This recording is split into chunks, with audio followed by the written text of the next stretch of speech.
In this video, I'm going to show you exactly how to add a community or forum to your course platform in just a few simple steps. Whether you're looking to create a space for students to engage or build a support network, adding a community can massively enhance the experience for your learners. Stay tuned because I've tested some of the most popular software out there, and by the end of this video, you'll know exactly which one I recommend. Now, the first thing you need to decide is what kind of community experience you want to create.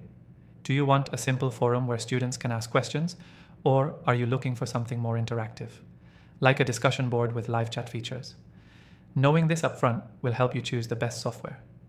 Once you've got your vision, you'll need to choose the right software. The software we're going to use today integrates seamlessly with most course platforms.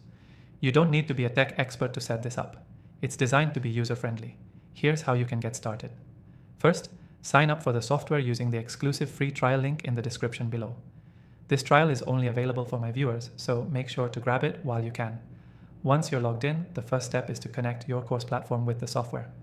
Most platforms will have easy integration options, and this particular software provides step-by-step guidance, so you can link everything in just a few minutes.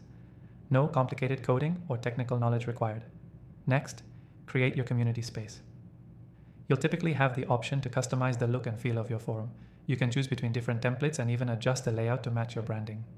Add sections for different topics like general discussions, specific course topics, and even a Q&A area. This helps to keep the community organized and easy to navigate for your learners. Now, you'll want to set up member access and permissions.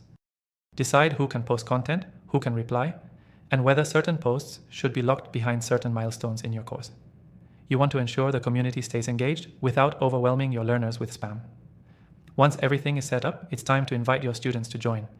Make sure to promote the community in your course content so students know it's there. You can also send out an email blast with a direct link to the community. The great thing about this software is that it includes features like automated notifications, allowing your students to get instant updates when new content is posted or when someone replies to their discussion. This keeps your learners engaged and helps build a sense of connection. As a quick reminder, if you want to follow along, you can grab an exclusive free trial in the description below. That way, you'll have full access to all the features we're using today. To wrap things up, here's the key takeaway. Adding a community or forum to your course platform is a game changer for engagement.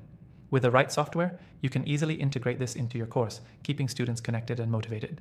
Just to quickly recap the main steps. First, choose the right software and integrate it with your course platform. Then set up your community with custom sections, decide on permissions, and finally, promote the community to your students. Don't forget to grab that free trial link in the description below. Trust me, you'll want to check it out if you're serious about growing your course platform and boosting engagement. Thanks for watching, and I'll see you in the next one.